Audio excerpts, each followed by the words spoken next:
Hey guys and gals. So in October, I did this talk from my friend Jamie's conference. And afterwards, I went back and I listened to the talk I gave. And it was on the power of a book. And what I realized is that I only gave half the talk because I had a time limitation. And so I wanted to come back and revisit that material and add on some things that I really feel should have been part of that original talk that I gave. And in that, I started out talking about a book or a type of book called an illustrated manuscript. And an illustrated manuscript is the medieval art of bookmaking. And off the coast of Scotland, there was a little abbey called Iona. And in that abbey, they first started putting together this first book. It was called the Book of Kells. And this book was taken from Iona to Ireland, where it really got built out and made into what it would become, this beautiful illustrated manuscript. Because the Celts had hundreds of years of storytelling and art. And so when the monks brought this book for safety from the Vikings, they were able to increase the creativity and beauty that was being put into this manuscript of the scriptures. And I highly recommend you go to Google and Google illustrated manuscript or Book of Kells. That way you can get a really good idea of what some of these books looked like. And here's the thing, is that this idea that was sprung up between the Scots and the Irish monks is what preserved knowledge like the Bible and other documents through the Dark Ages. It's because they took this concept of this illuminated manuscript and started doing with everything. It was so beautiful and amazing that the idea spread, that the Irish monks took it into England, and then they took it into mainland Europe. And it spread then all throughout the monasteries in Europe. And when you look at this Book of Kells, which is on display at the University of Dublin in Ireland still to this day, a book that's like 1,200 years old. It's been preserved. You can see how beautiful that was in person. But you can also go online and to other libraries and see what these manuscripts looked like. And it's this idea of art and beauty put together that really just had this idea explode. And the idea really came to me because I just finished a book called How the Irish Saved Civilization. And I was like, okay, this sounds kind of interesting.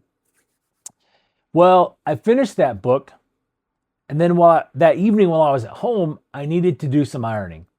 And one of my habits for ironing is to turn on a movie.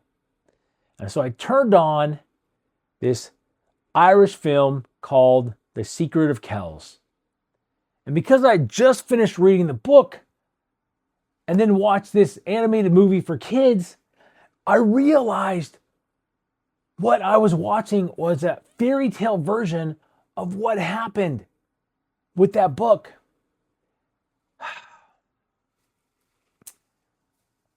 So here we have a book that is rescued by the monks of Iona, taken to Ireland, where then more monks get involved, the Irish culture gets involved, and this new art form called illustrated manuscripts is born.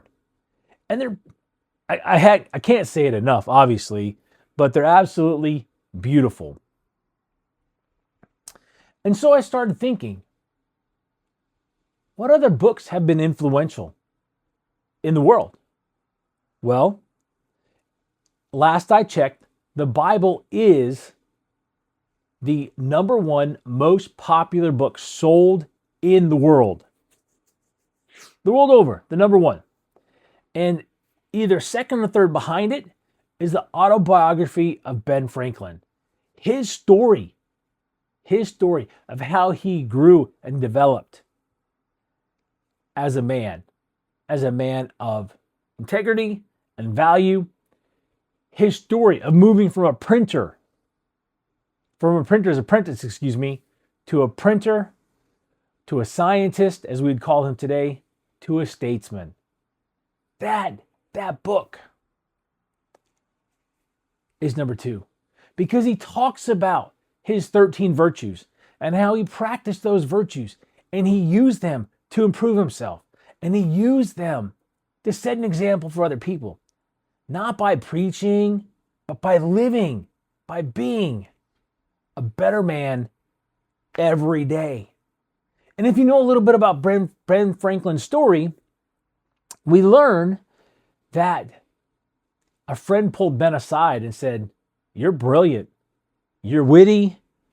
People don't like you because you're mean. You just cut to the chase." And here, young 16-year-old, I believe he was 16, Ben Franklin took that advice and did something about it. Now, what I can tell you is that he was reading the Bible. He was reading the good book. What I can also tell you is that, like the other founding fathers, they were reading the works of other brilliant people that came before them. The histories, the religious arguments against the Catholic Church, against the Calvinists. They were reading all these documents and all these books. I remember a day when I was handed a book. I was at my locker. It was ninth grade, and my best friend from high school, we just barely met each other, handed me a book. Now, that book is called The Dragonlance Chronicles, and it's it's 3 books in one. Nice big, probably 900,000 pages. And that book got me started reading again. It got me reading fiction. And every now and then I'd pick up a nonfiction book. And what happened is it created in me, that one book from my friend created in me the drive and desire to read again. And I started picking up books. I started reading more and accumulating and saving and buying books and adding them to my library.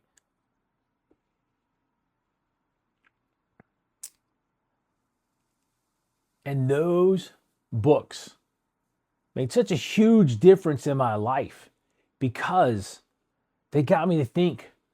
They got me to ponder. And because I started reading again, it opened the door to leadership, to business books.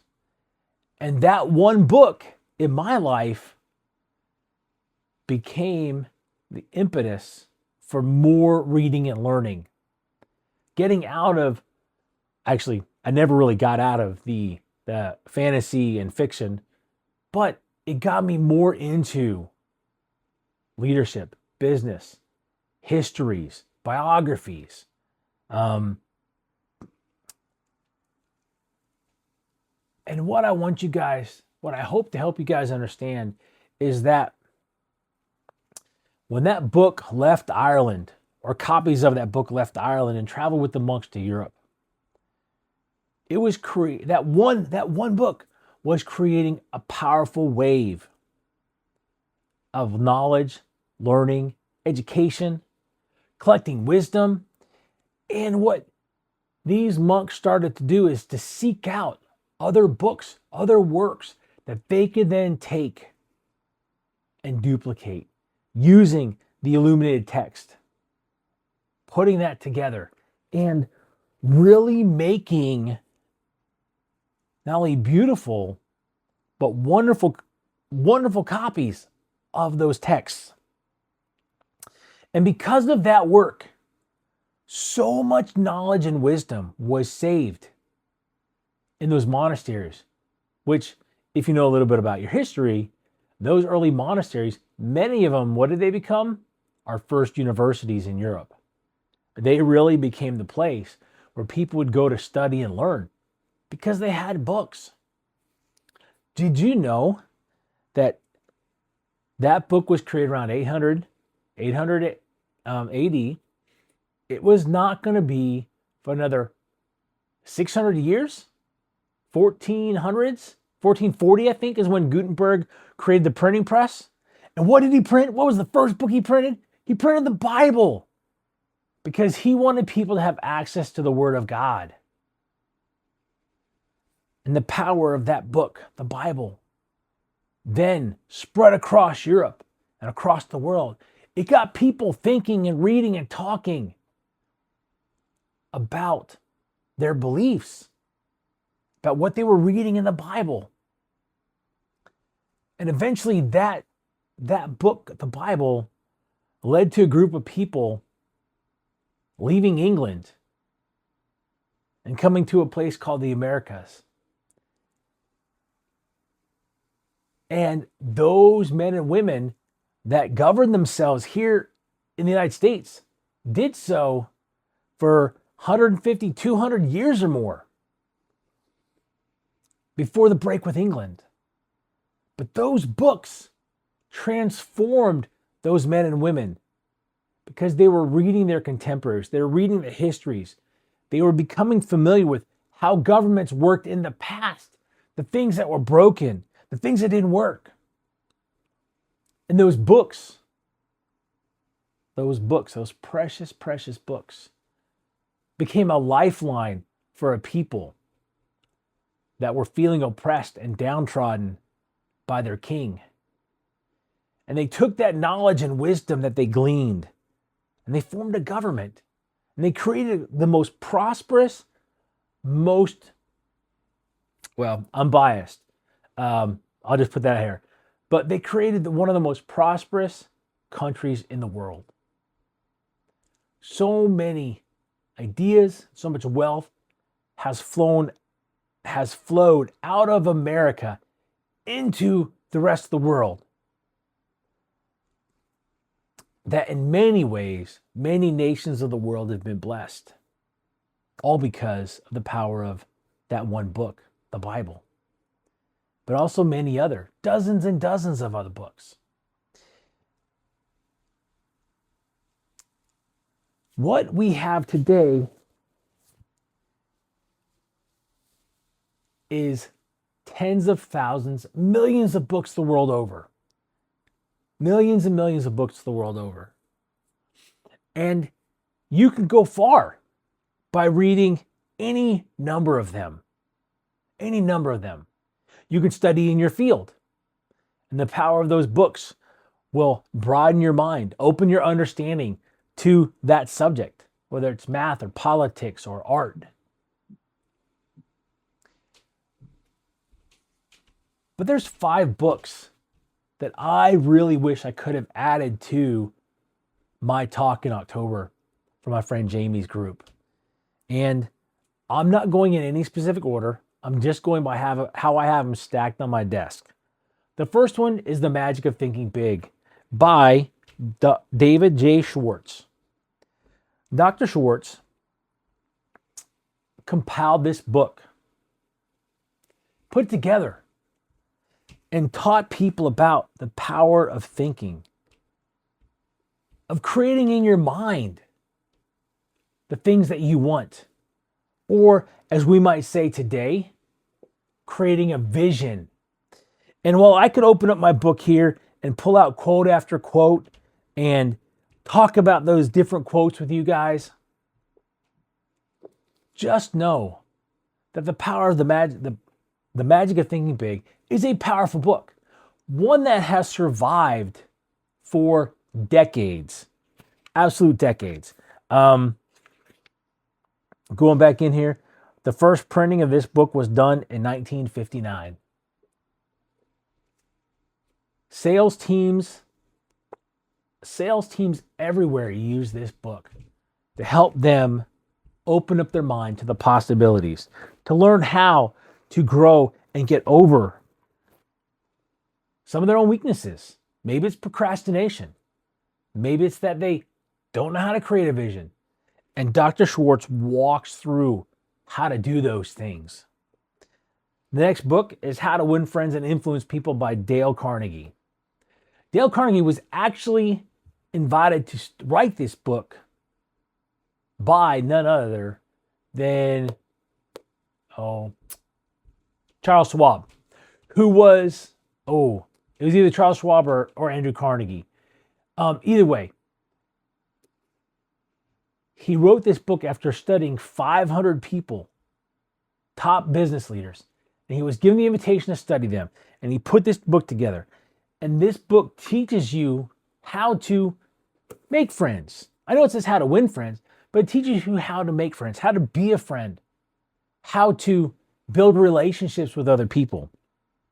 It helps you to better understand the way that people communicate and some people think, and gives you tips and tricks and tools on how to do those things. And this book is another book that has been around for for decades and decades, teaching people how to connect, how to build relationships. Now, this next book is How I Raised Myself from Failure to Success in Selling by Frank Bettger. Another book that has been around for decades. In fact, Frank was one of Dale Carnegie's friends. They met at one of Dale Carnegie's public speaking courses in Philadelphia. And Frank Bettger took that information and grew from it. He went from a busted arm baseball player to a top salesman in the country selling insurance in the Philadelphia and New York metro areas. This book really helps people understand how to believe in yourself. Some personal tips come in this book on how to be more motivated, more excited. And I really love how Frank just tells the story of his experiences and how those experiences help to change him and grow him, and how that personal growth helped him to build his business. And another tip, another little secret about this book is also about building relationships with other people, just like How to Win Friends and Influence People. Same kind of thing. It helps us to learn and understand how to communicate and connect with people. All right, book number 4, How to Have Confidence and Power in Dealing with People by Les Giblin. Now, this is another book that's written kind of similar to the way Frank Bettger's book is written. And it's about communicating with other people. It's about connecting and building relationships. Les was a door-to-door salesman, and he shares some of those stories in here of how he grew himself and he grew his business. And again, another book that's been around for decades, that top salesmen and women, probably the world over,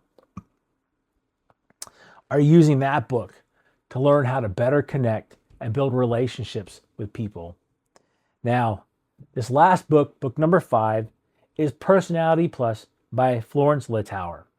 And I love this book because it first helped me understand my own personality, the way that I think, the way that I process things, the way that I look at things. It helped me understand that I'm not a certain way, but that I can start in a certain point and grow and become a better person, a better man or woman. In fact, one of the things I love about this book is that if you go take the Personality Plus personality test, you get to learn where you are and how you can improve yourself. And what I've done for myself is I've marked the year I've taken the test and how I scored as the 4 personalities: choleric, melancholy, sanguine, and phlegmatic. Now, I gave you the order that I'm ranked by the test.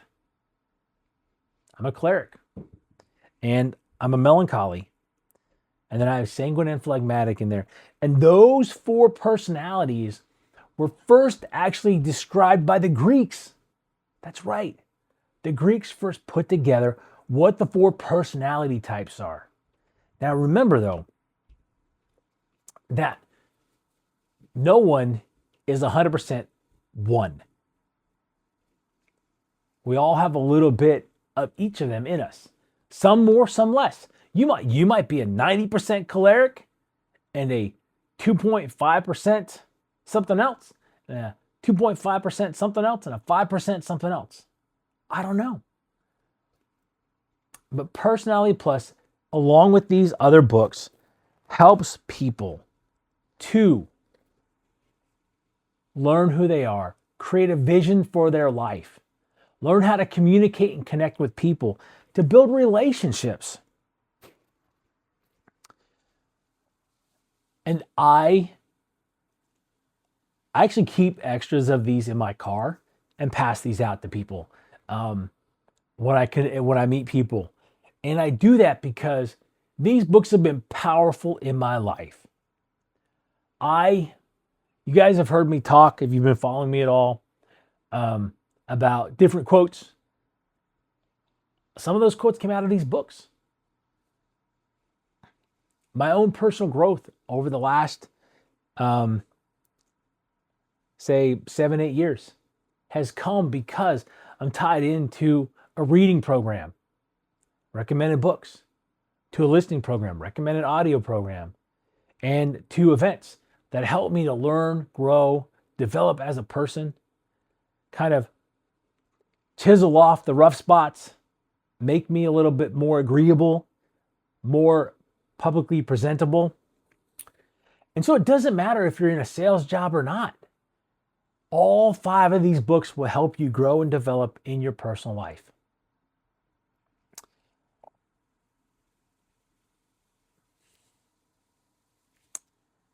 They are so wonderful if you will take them to be a tool to work on you and add them to your personal toolbox for personal growth, for development.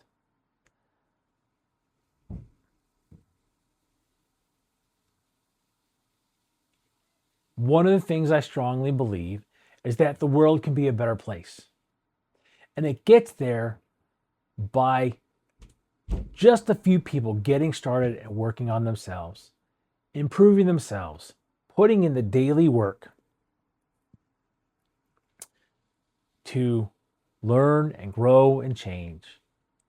And like Stephen R. Covey talks in the 7 Habits of Highly Effective People, we can then impact our circle of influence. And that impact can be a positive or negative one. But if we're investing in ourselves, like Ben Franklin said, to pour our wallet into our head, then that knowledge, those skills, those tools and techniques that we learn, and we deploy those to make the world a better place by making ourselves a better person, you will be astounded at the relationships you will create, the business partners that you will find, and the lifelong friends that will develop in your circle. I can tell you now that I have friendships that have gotten stronger because of the things I've learned and applied to myself.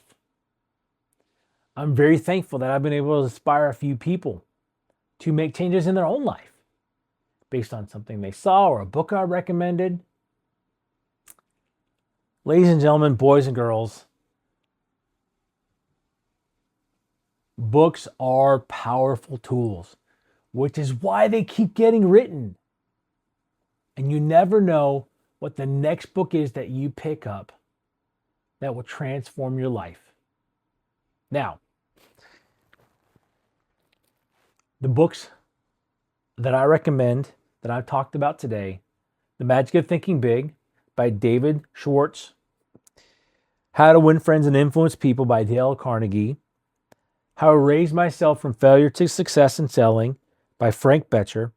How to Have Confidence and Power in Dealing with People by Les Giblin. And Personality Plus by Florence Littauer. I hope that you will go add these books to your tool chest, that you will put them in your library in physical, Audible, Kindle versions, or however you get your books. Because one of the things I know is that when we invest in ourselves to help us to grow and develop and to become a better person, we make the world a better place. With that, my friends, hope you guys go out and make it a great day. Go out and make it a great month. Design Will, out.